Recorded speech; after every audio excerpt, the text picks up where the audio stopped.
So thank you all for coming. It's great to have Pradeep again here, 6 months after he last was here with us. And it's always very interesting when I ask what is he going to talk about, and it's always been a surprise to me, the topics that he picks. And I at least expected that this time it'll be something on the Mahabharat. So we're really looking forward to it, and hopefully it'll be okay to ask questions as well at the end. And then we'll end with some music. Thank you, Pradeep. So, Mahabharat. It's a very interesting topic. According to the Hindu cosmological cycle, Satyuga comes number one. And these yugas are what you call Zeitgeist in German. Each yuga is considered a special period. So the first one is this Satyuga, which has the highest element of Satya, truth, purity. And according to Google and also supported by AI, each yuga has a fixed period. Now, which cycle this is, I'm not aware of, but in this particular cycle, is about 1.7 million years. Is one yuga of the Satyuga. Second one is the Treta, which has approximately 1.3 million years. And each one has a separate characteristic, which I'll go into that. And then the third one is the Dwapar, which has about 600 million. Sorry, less than that. Something like that. Then the last one is Kali Yuga, which is most of us don't like, because it creates all kinds of problems. But we also have to understand that each yuga has a particular characteristic which we where there are a lot of talks about each yuga. This happens and that happens, and that the blackest and the darkest one is the Satyuga, through which we are supposed to be going. So Satyuga is a yuga where there is nothing wrong in the world. Everyone is happy, contented, progressing, and a lot of harmony, a lot of beautiful interaction. And so it's a lovely place to live, Satyuga. Sat has two meanings. One is Satya is truth, and Satya also means existence. The Lord's existence. It's a period where, as if the Lord Himself has openly existed, though it is so for all yuga, the manifestation is different. So in this case, all His entire manifestation of beauty is there. Nothing is wrong there. It's quite a unique yuga. Each yuga goes on evolving slowly progresses, and then there's a plateau, and slowly the decline starts. And if you take the level of purity as the beauty of the yuga, the second one, which is the Treta Yuga, which is represented by the Ramayana, the Lord Rama. They always say Ramayana is the yuga of the perfect man, which his yuga represented that for 1.3 million years. It declines there, And surprisingly, it has been this decline is indicated by that the Satyuga stands, his truthfulness of Satyuga stands on 4 legs. Treta stands on 3 legs. Then the third one, Dwapar, which is about 600 years ago or so, has stands on 2 legs. To the extent of that, it means it indicates that the purity is from four legs to come down to 2 legs, which is the Dwapar is the yuga when the Mahabharat took place. Now, why I brought the subject of Mahabharat? Sri Aurobindo has written a lot about the Mahabharat. It's what it taught us, because Gita came in the Mahabharata. The essence of the Gita or Mahabharata is in the Gita. I mean, it's like a celestial song, the whole of the Gita. And it gives us everything that we need, everything that we need to understand about the creation, about the great manifestation of Sri Aurobindo and the Mother.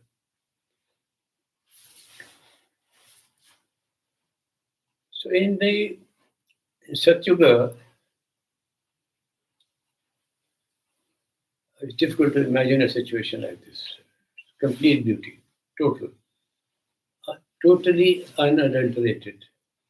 You can't imagine that there could be a place like this on this earth, but it was there, and it's come and gone, many cycles.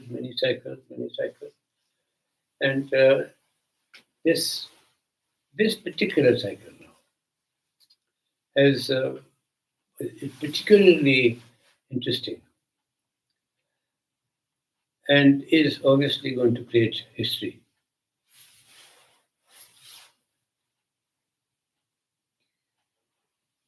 In the 4 yugas,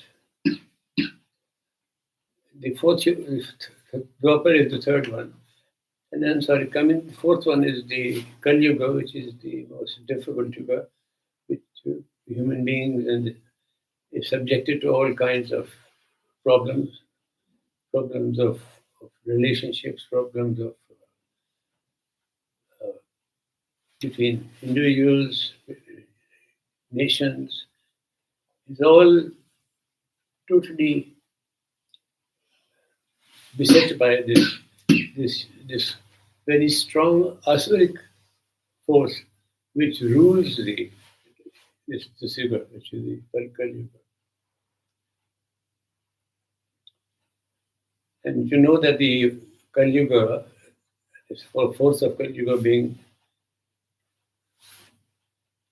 is ruled by the asuric force.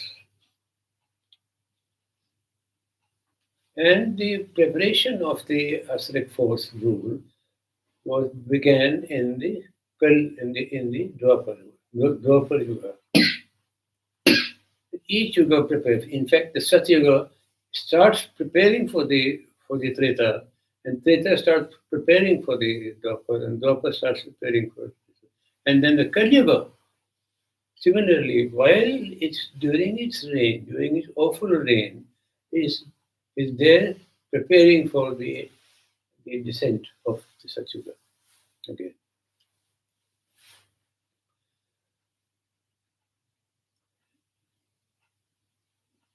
The Dwapar Yuga is particularly important, though it's in its level of purity, truthfulness. It's number 3. But it has given us the Gita. It has given us the Mahabharat. It has given us the Kurukshetra. And above all, Sri Aurobindo has written maximum about amongst the 4 yugas in Mahabharat. Why did he choose Mahabharat? He's written a lot about Ramayana, the Ramarajya, very well known. He was the Maryada Purushottama, the perfect man, and represented the perfect man. The entire Treta Yuga was the manifestation of Ram. And you must understand that the Yuga does not mean only that the Lord comes down and there's an avatar and evil is destroyed completely, etc. So Rama, being an avatar, had to defeat Ravan, and Ravan knew that he was going to go. This is one aspect of Godhood. But what really happens is that it's not just the evil that is functioning in these different levels. It is the imbalance in the evolution that is taking place. There's a certain derailment takes place. When the avatar comes and corrects that balance so that it goes on the rails where it is supposed to go. And so much is the evolution which has to take place. This is where the manifestation from there it starts coming on. And if it begins to lose its balance or direction, then the avatar comes and corrects it. So, in which he also kills the Asuric forces, which are functioning. Obviously, he disturbs the balance. In whatever way the thing is to restore the balance, which is got disturbed. So, in Ramayana, of course, and it leaves certain lessons which apply to life even today. In fact, more so, because we will be coming out of from the deep darkness of Kali Yuga out to Satyuga period. We can look forward to beautiful things. So,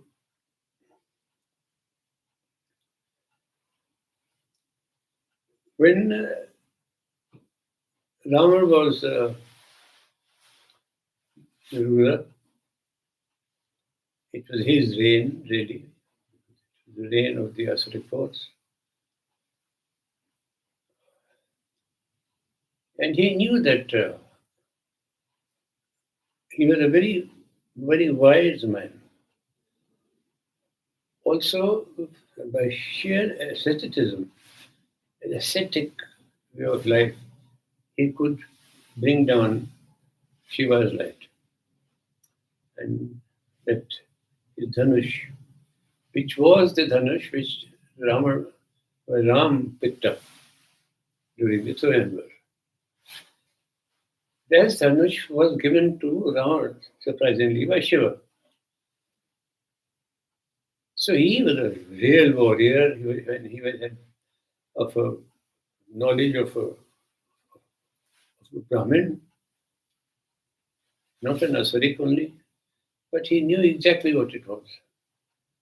So when the war broke out, and why it broke out was because Sita Haran took place, and Ravana had run away with Ram's wife. It's a very simple story. It could be a novel. Bibi ko bhaga ke le gaya. Something like that. So when that happened and the Ravana arrived and then the war broke out, so Ravana's younger brother, Kumbhakaran, जो सोता रहता था 6 months and a year he was asleep. So he was woken up because so many Rakshasas had been murdered and killed by Ravana's Sena that this character was woken up. He used to eat and go to sleep for 6 months and then get up again. But then they woke him up, all gongs in ears and all that. It climbed onto him, pricked him. Nothing happened. But then suddenly some very tasty smell of food came. Finally, he got up. He said, very angry, why have you woken me up? Ravana was standing on the rooftop, angry, almost 25 feet tall. And so he pulled himself up and he came to the same height as Ravana. and a conversation takes place between the two faces like this at 30 feet. And you say, what happened? Why have you woken me up? He says, we have to war, there is a war going to take place. Well, what has happened? He said, I kidnapped Sita, and she's here in the kuti, and Ravana has come to take her back, and we have to kill Ram. So he looked at him and said, भाई क्या किया आपने? अब जननी को उठा लाए. That's how Ravana, the Tulsidas puts it. The mother herself, you picked her up and come.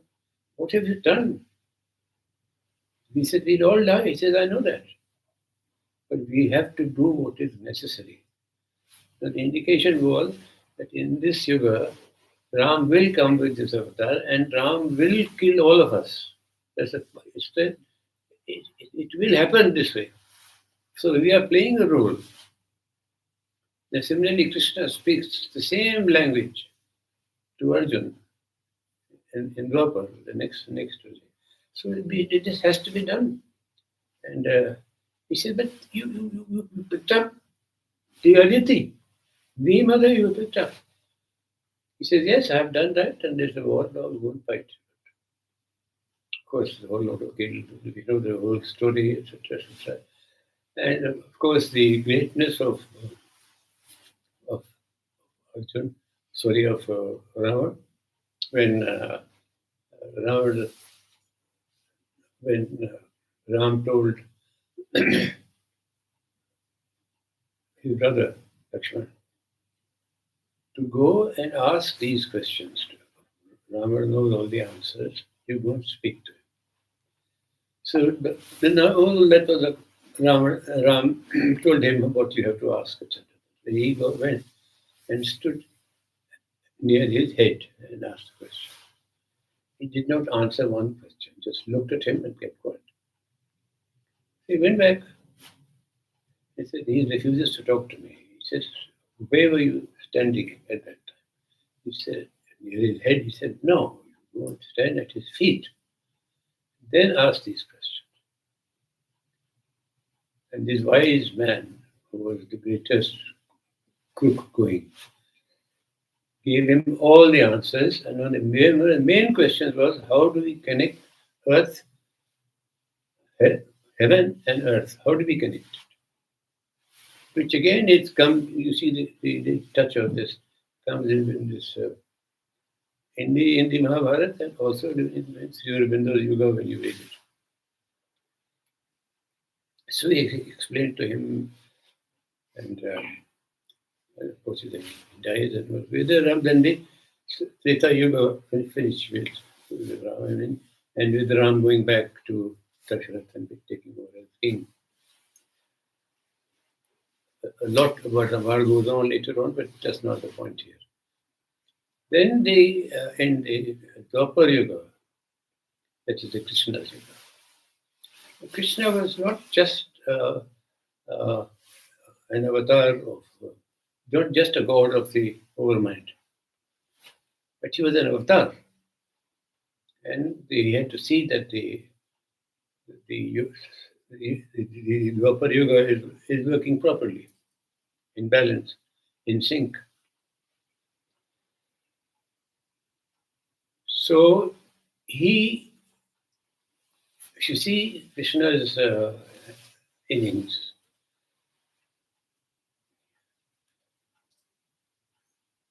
he almost tells lies right through the Mahabharat, as if he's a cheat. So one wonders. I remember at a place where on every Sunday the Mahabharat used to come. And I was staying at somebody's house and we were watching this particular scene where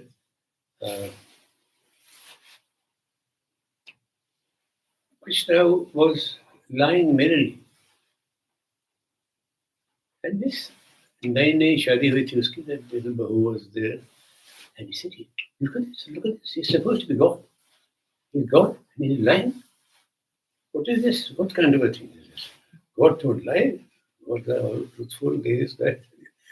So I just kept quiet and just kept listening, because this is where many people have been saying all kinds of things about how Krishna was. He said so many hundreds and thousands of wives he had, and all kind of nonsense about Krishna. And then he was. The scene was a very interesting scene, which tells us how it was.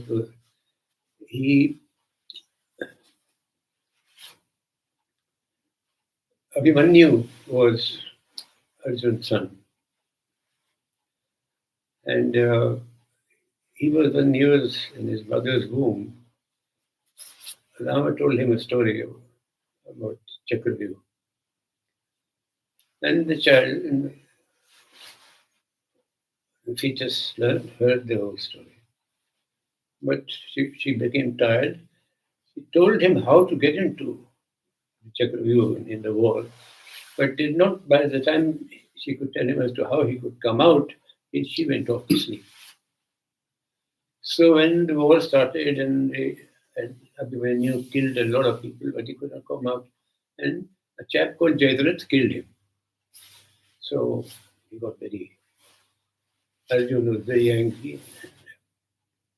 He tells Krishna that I'm going to kill this fellow by sundown. If I don't kill Jayadratha, I'll kill him by sundown. And I take a vow on that. Krishna said, what is wrong with you, Kshatriya? You're constantly taking vows. Why? Why do you do this? He says, sir,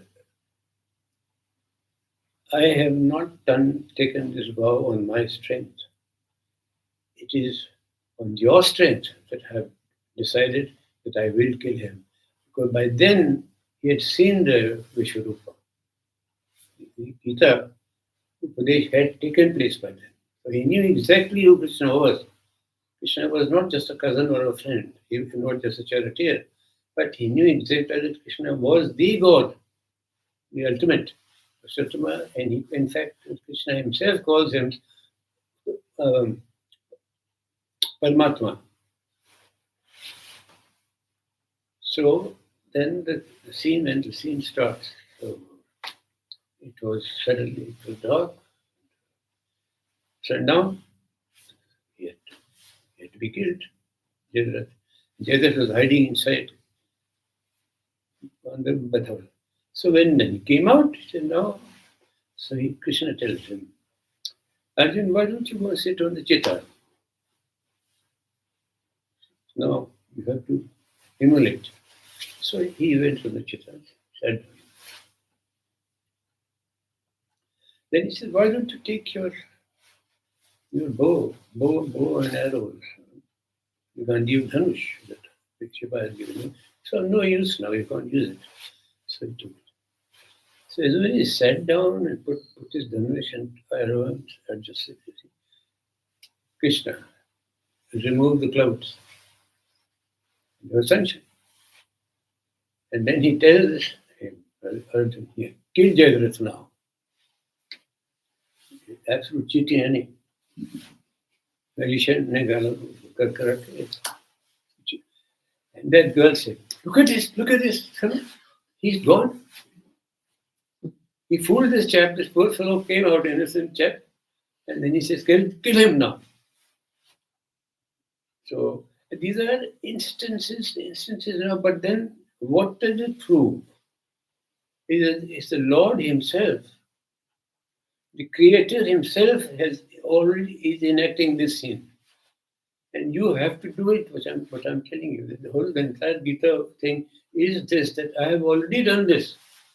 But this has to be depicted on earth like this.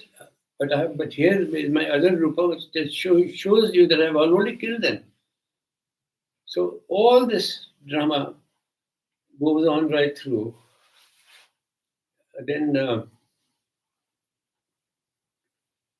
he tells sort of Duryodhan, he is the biggest villain of the piece. So is Duryodhana's mother never opened her eyes after that. And he said, you come tomorrow morning at 4:30 and don't wear any clothes. You come. I want to give you something. So Duryodhana bathed and started walking naked. And Krishna meets him on the way. He said, why are you going to see your mother? You're not doing anything very odd, Don't do all this. He said, Krishna, you, for the first time, you said something to help me. So he went, wore his underwear, and then went to his mother. And the mother took off her and the rays of light that came out of her eyes, because she had not seen ever. And all those rays hit him, except this part. He said, why haven't you not come naked to me? Mother, how could I come naked to you in front of you like this? Why have you done this? Because this is one part which is going to be vulnerable for you. Otherwise, nobody would touch you. So there was this great villain there who was neutralized. So when this war was going on, and he was going on hitting him, it was sounding like a steel hitting steel when Bhim was hitting him. Then what he does, that war, this battle going on and on for 2 days. So then he suddenly looks at, indicates something that the Bhim looks up, and there he was standing there, Krishna, and he does this. So he understood that he wants me to hit this part. So he crushed his testicles. And so the same lady watching this Mahabharat said, look at him. No, see what he has done. What could the poor Kauravas do? Exactly the fact was that evil cannot do anything unless the divine is with us. But I'm saying the whole of Mahabharat is like this, goes on and on with incidents. Like he did it with Karna. Now, Karna was a much greater archer than Arjuna was. But he was. So when Krishna was, when Krishna said, you can choose the army or me. So immediately Duryodhana or entire Kauravas chose the full army of the Pandavas, entire lot. And who was left was only Krishna as a charioteer. So so everybody thought that this is the biggest blunder that Arjuna has made. But something, Krishna guided him to take the right decision. So when the war started, he didn't want to fight. He said, I can't kill my people in this battle. A lot of drama went on, a lot of psychology. He was in real nervous tension. That's when the Gita was read out. It came the whole huge Vishwarupa explaining everything who he is, how the manifestation takes place. This is not a creation. It is always within me. I'm only manifesting it now. It's not a creation. The word creation used is wrong. So in one of the incidents in the war in Kurukshetra, Karan was killing left, right, and center people. He was a remarkable man, remarkable archer, except that he chose the wrong people to join. So his ratha, that is his charioteer, wheel got stuck in mud in Kurukshetra.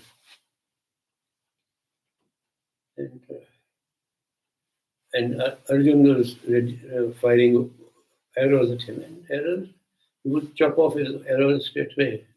So he says, so then he tells, he's stuck there, he's stuck in the mud. Just kill him now. This is the time to kill him. Don't go waiting for him. No. Don't get into all these ethical businesses in your mind. Just now kill him. So again, see what he did. He shot the when hitting under the belt. But then it goes on explaining also under the line, it is very, very clear that he had to do something. His intention was different. It is not the method. Don't go misled by the method. And he was a tremendous Krishna, not just a charioteer. Of course, as a charioteer, he was really fighting the war. But then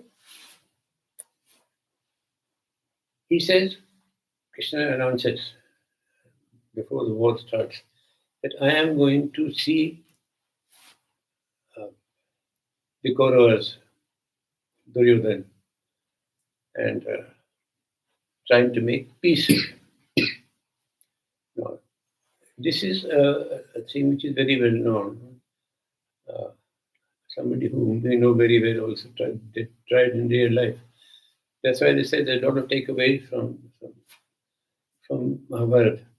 So he went to Duryodhana and said, I don't want the war to take place because a lot of people will be killed and damaged, etc. So will you please compromise? What compromise do you want? Give half the kingdom to him and half the kingdom to yours. He said, I will not give anything.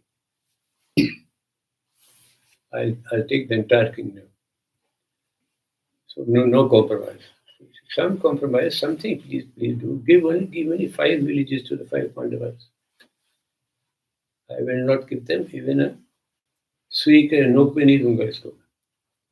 So he will not. So when Krishna came back, and they asked him, why did you go and see this fellow? He insulted you. And he said, yes, I knew he would not give it. But for me, it was necessary to win the war.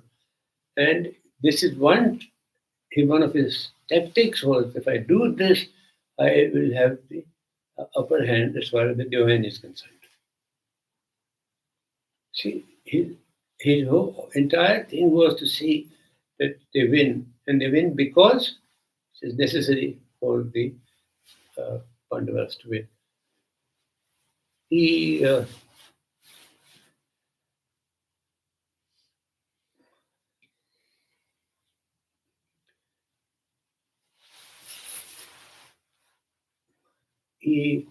explains to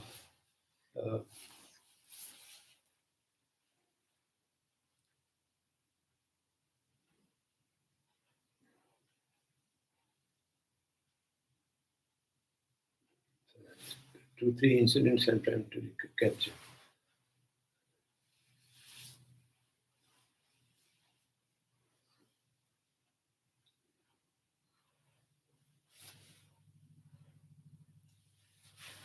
Draupadi.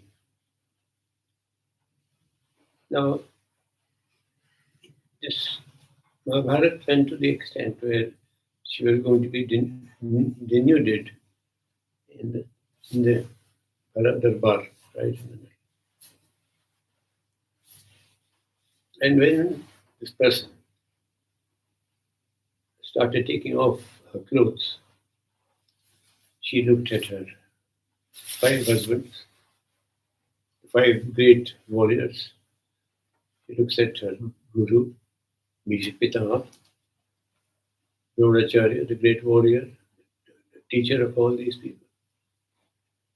and not one person got up. Bhisham Pitama, senior most fighter, but did not get up. Nobody bothered. Nobody bothered. Then she prays to Krishna that I'm being denuded. Why don't you help me? Then he started giving the cloth coming down.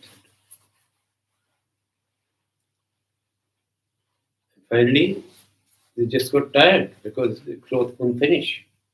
She was never denuded. But later when she met Krishna, I said, what were you doing? There I was being denuded over there, insulted in this manner, and you didn't lift a little finger. He said, but how could I? You didn't call me. He said, don't you know? He said, of course I know. This is the relationship between man and God. Very beautifully put. So these are the little things in Mahabharat. Now, he said, but if you knew, then why didn't you? But the relationship between you and me is that you will ask me. Therefore, they say, what is the use of, that is why prayer, calling, surrendering, all those things that come in, is because this is, then comes, I will, of course I will help you. I'll protect you. But you must seek my protection. This is your relationship. So that is what many people, and Pondicherry asked him, Mother, I said, Mother, why is it that we have to ask you or pray to you? Because you know, don't you? She said, of course I know. I know everything about you and I know what's going to happen to you. But I cannot move unless you ask for it. It's like a pen lying there. Unless you pick up the pen and start writing with it, it will not happen. So, one thing that comes out of this is that if you pray to the Mother, it's guaranteed. And it will happen the way she wants it to happen. Because they say, no, but I didn't want this way, I wanted the other way. That's not it. You're praying to God that you give me the best for me, whatever is required. That's the, and that is the relationship. So, this again has come from the Mahabharat. It's a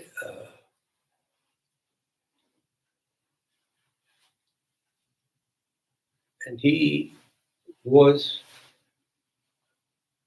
the avatar of the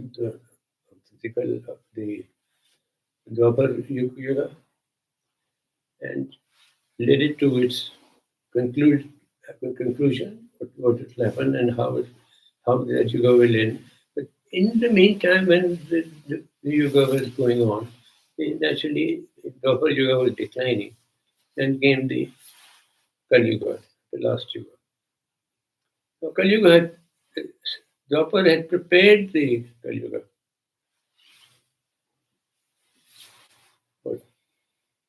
For 400 years. What stands on 4 legs means the least amount of purity, impurity, ethics, goodness was up there on the somewhere where you couldn't see. So that's why we are all compelled to do things which we perhaps we do not do, our conscience picks us, etc., etc. We go through a very difficult time. In fact, the most difficult yuga for us is this yuga. Now, the good news is that Kali Yuga is over. The worst phase is over. In Life Divine, he writes, and this was partly in 1906, he writes that the Kali Yuga is over. Now, first thing you ask the question that if Kali Yuga is over, then where is the Satyuga? Why is Satyuga not visible to us? Things are going down the drain, in fact, going the other way around. So it should. Where is Kali Yuga then? So then he explains that when one Yuga comes in, and the other is going out and the other is coming in, there is a period of dovetailing. They go together, and slowly there is separation. You see a rocket, for instance. Rocket takes it full speed when the thing is separated. So when the one yuga is separated from the other component, then it starts the rule of the fresh yuga. But this period of dovetailing, which is like in Hindi, which you call the yuga sandhi, when two yugas go together like that, is a very, very difficult period. It's like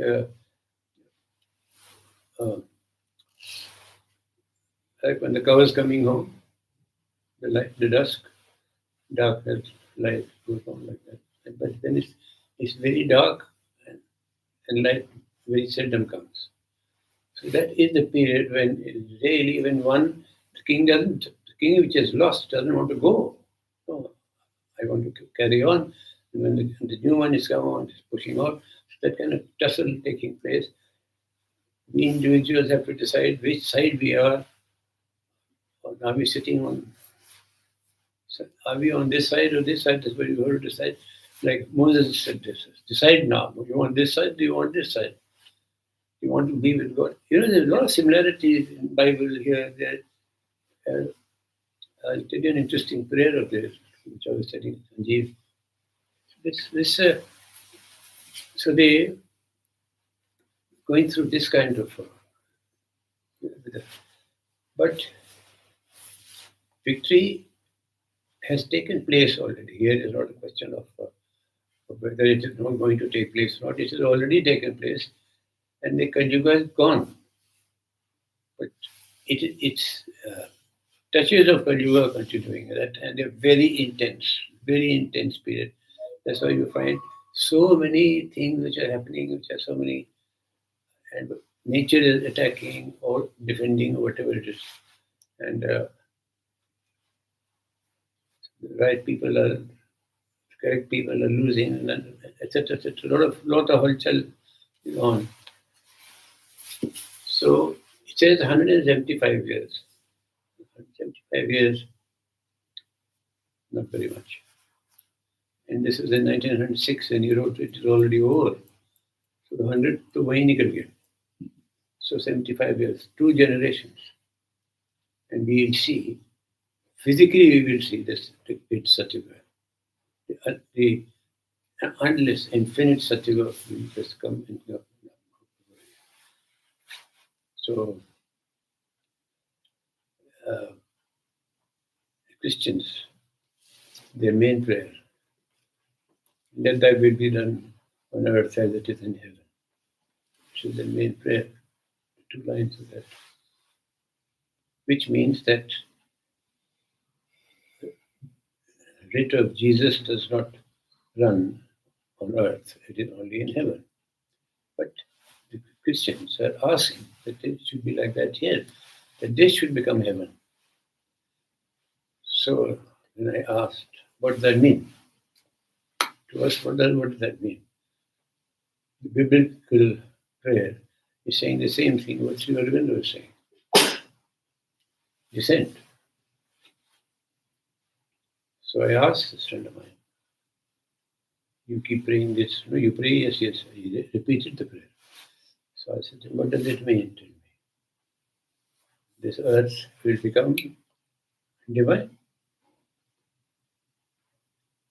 He said, yes, this is what we pray for, obviously. I said, but then why do you keep on saying that the day of judgment and this, that, and the other? And that means it's going to continue. This earth will improve. We here in Pondicherry will have a beautiful sea which is even more beautiful. We smile and laugh like we are in heaven. So he says, I suppose so, but I'll have to ask my priest. But he didn't understand. But this is a fact. It is a fact. And then he asked me a question that means that Sri Aurobindo will be the Kalki Avatar. True? Absolutely true. It cannot be anybody else because this is the last cycle. It cannot come down now. It cannot come down now. Then in whose era is it happening? In whose yuga is it happening? In the new Satya Yuga it is happening. Under the control, under the guidance of Sri Aurobindo as the Kalki Avatar. So it's a very fascinating cycle which has comes and goes and how it happens. And let me see if I have something like that.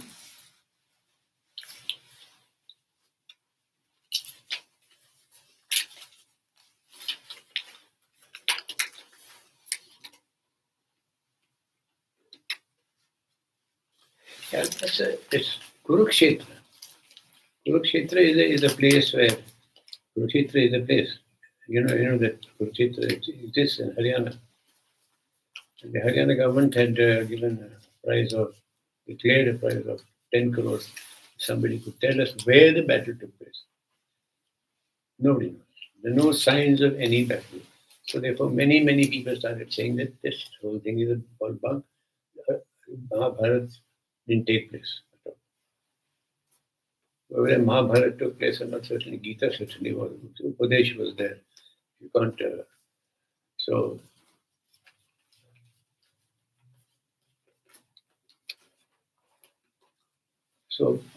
Kurukshetra is a railway station. You go, Kurukshetra is there, but you can't find where is that.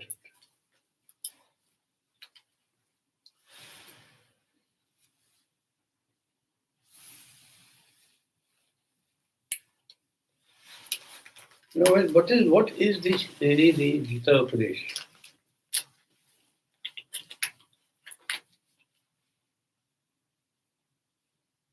It is his full face in all his dimensions, all his facets. God appeared before Arjuna.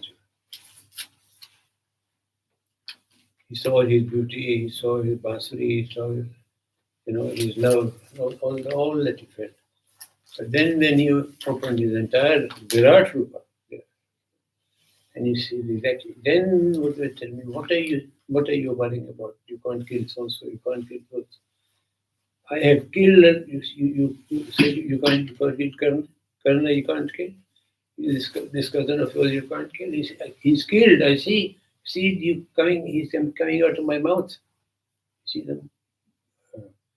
100 Kauravas that he chewed up. Literally chewed up, and that's all coming out of his mouth. I've already done it. I just want you to. It has to be done on earth. It has to be enacted. It has to be depicted. And you go and fight. Go as my instrument. In other words, a human being who wants to lead a divine life has to be the instrument of the divine. This was the indication. I've already done it. All you have to do is, I'll tell you what to do over there and you go do it. So, you see when he says that I will I will fight your battles and I'll clean your temples. This is what he says to Sri Aurobindo. So, each one must aspire to become an instrument of God, to feel the guidance here and do whatever he guides you to do. This is a very important part of spiritual life. All of us who aspire for a spiritual life, this is the main thing, is that you become the instrument, which is what Krishna explained.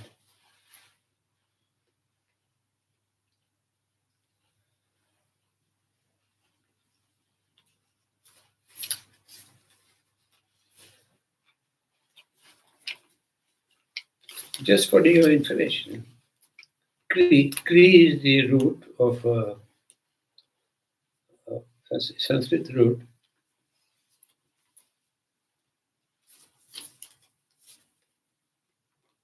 Root is Kri is action. Krishna. That's how the word came. And that's why this is all of action, the Mahabharat, etc. Kri, that is how it came, Krishna's name.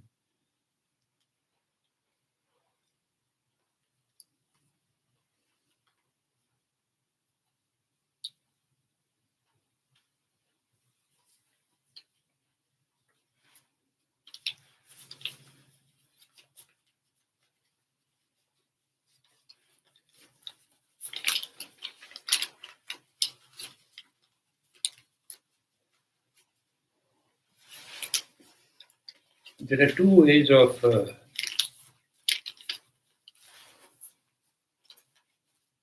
connecting with God.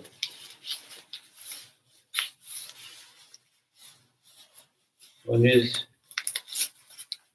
you loud ucharan of mantras,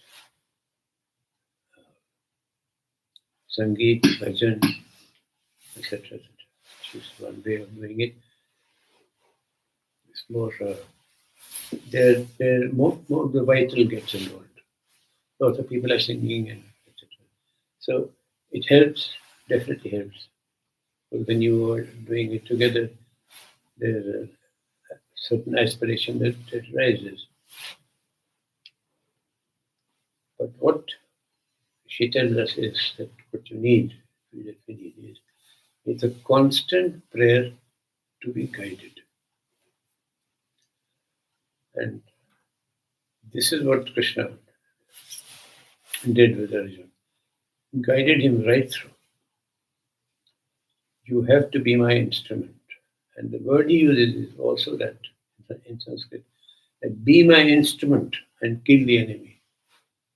Which was, I have already done so. But you have to be my instrument.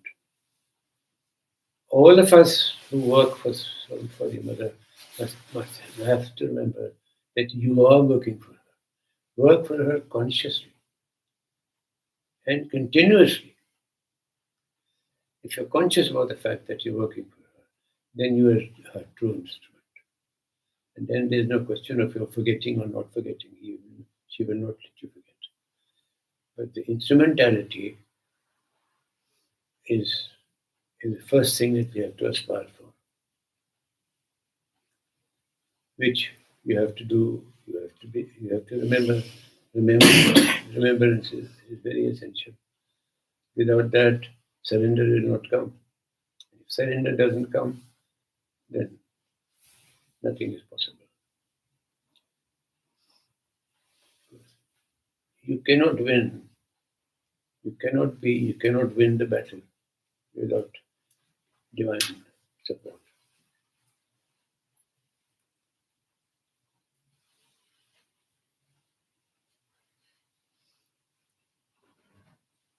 It's so beautifully connected, interwoven it is. And then, as he said, and then Sri Aurobindo Kalki has 100%. 100%. This is the last cycle. So it's gone. It won't come again. So they said, what will happen? It's just up and up. Spiraling cycling will go on better and better and better. And as God is infinite, therefore the evolution is infinite.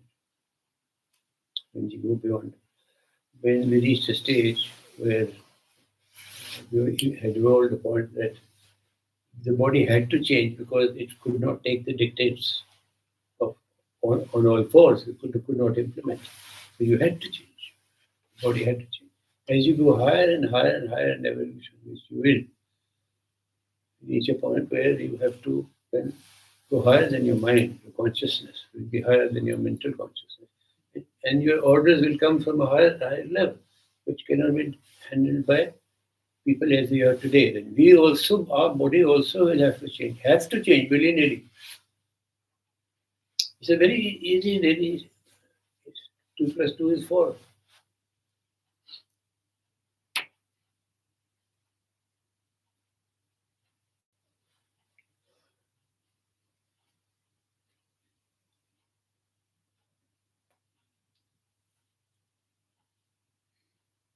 Read essays on the Gita.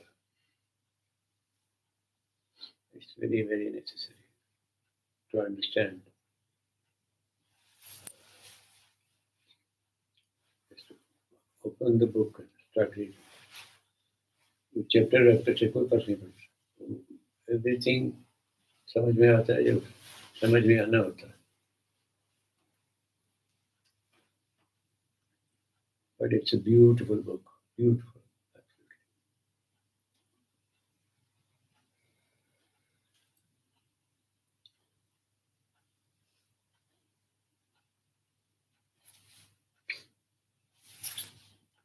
Another beautiful incident in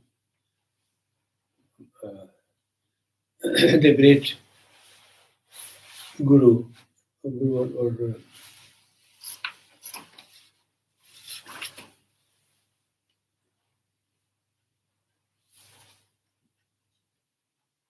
Bhishma Pitama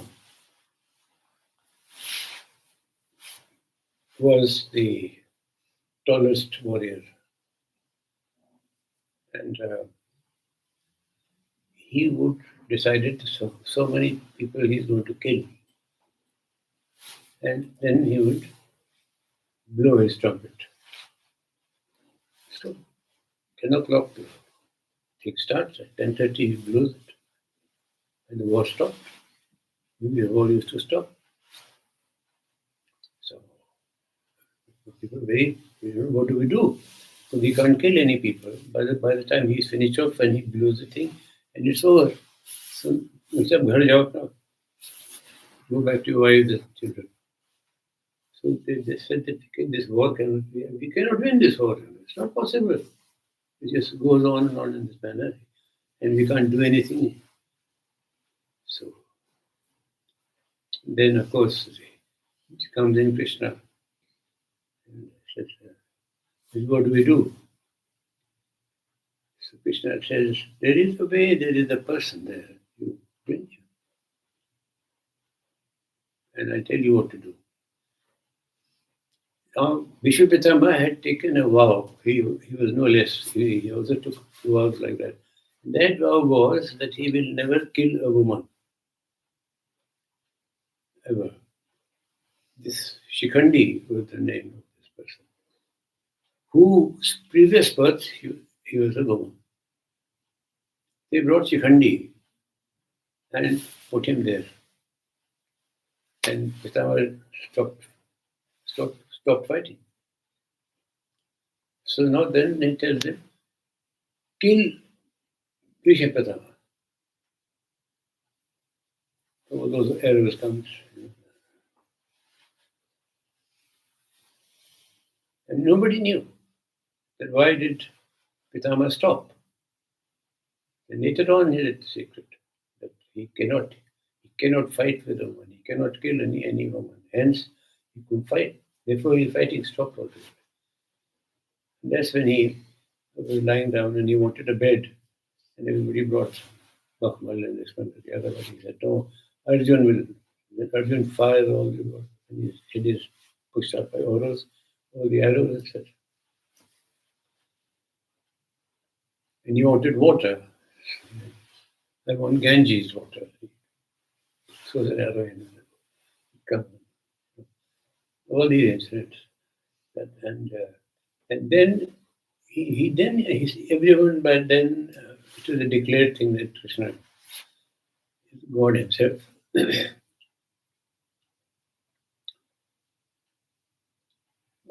For everywhere there was a problem, and everywhere he gave the solution. Some seemed, how can God do something like this? But this is again cheating. He knows as God, he knows no. He used his position as God. Got it done. He was, the fight was going on, the Karna was fighting Arjun, Karna. That's the final battle between them. So he would fire the arrows, and Arjun's Rath chariot would go back about maybe 2 meters or so. And Krishna would say, beautiful, how well Karna has fought. But Karna was fire. He'd go back hundreds of meters. So, and he says, he didn't say anything. So he finally said, why are you being so, why is this fellow such a favorite of yours? You keep on saying, I'm doing this thing, and the fellow is obviously just, who is better? He said, I am sitting there with my Trilok का मैं वजन लेके तुम्हारे बैठा.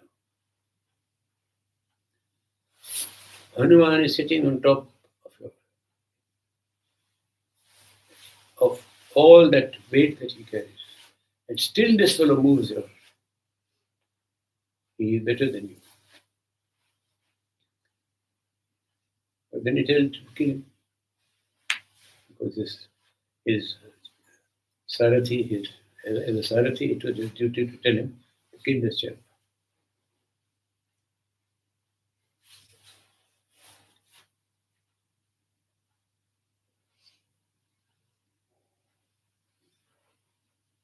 Thank you very much. Does anyone have any questions? So where is the thing of free will in this? Then where is it? It's It's like you always have a choice. So I'm trying to formulate because it's kind of like everything has been done. So it's only in the choice you make, whether towards God or towards the other way, you will either suffer less or suffer more. Is that the only choice then we have? I mean, because at the end, what has happened is happened. I mean, I know it's that age-old question which keeps coming back. You can understand God only when you become Him. I have no answer. This question has no answer. That means, are we this? Are we that? Of course, it shows him, I've already killed him, so you just kill him. You're not really killing him. So then what is the drama going on? Yeah, so you might as well kill him. That means you're not doing anything. Then Arjun did nothing. Just far away.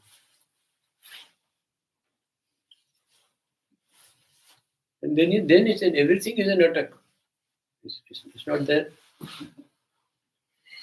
So then you come to the point that then what is God up to? So everybody says, we don't know.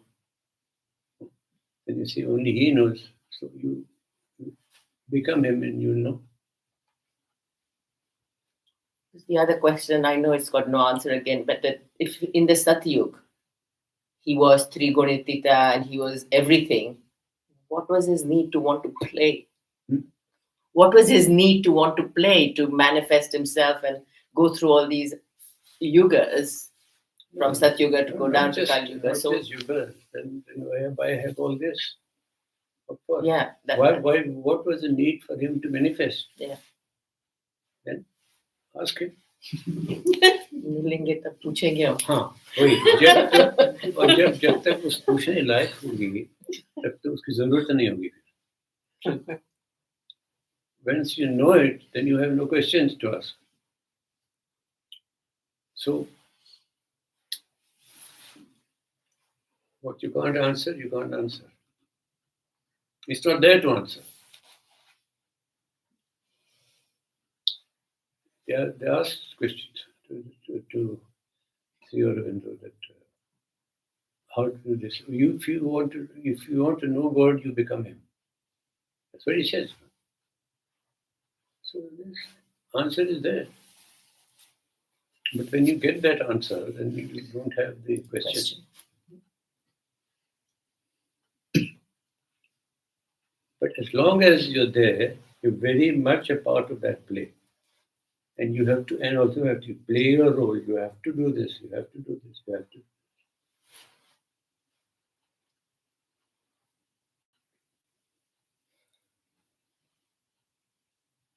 So I have one question. You started off by describing the length of all the yugas, thousands and millions of years and all that. And in that, one of the incidents you mentioned about Draupadi calling to Krishna for help and protection. And then you said, somebody asked the mother about protection, and she said that you have to ask for it. So if in that yuga, which was thousands of years ago, the problem was that we have to ask for protection, and we still have to ask for protection, why do you think we have not changed? Why do you think that's still a problem in between the yugas like that? Yeah, it was the same thing then. That means this particular relationship between God and man who's there ever, forever and ever.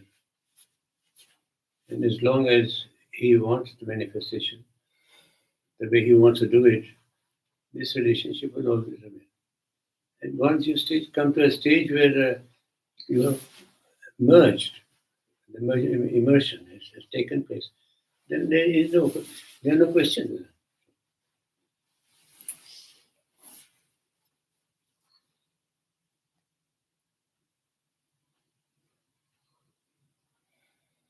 Any other questions? Probably won't be an answer. Yeah, there's only one answer. Become him. Okay, thank you very much. So as I said, we'll end with some music and then disperse.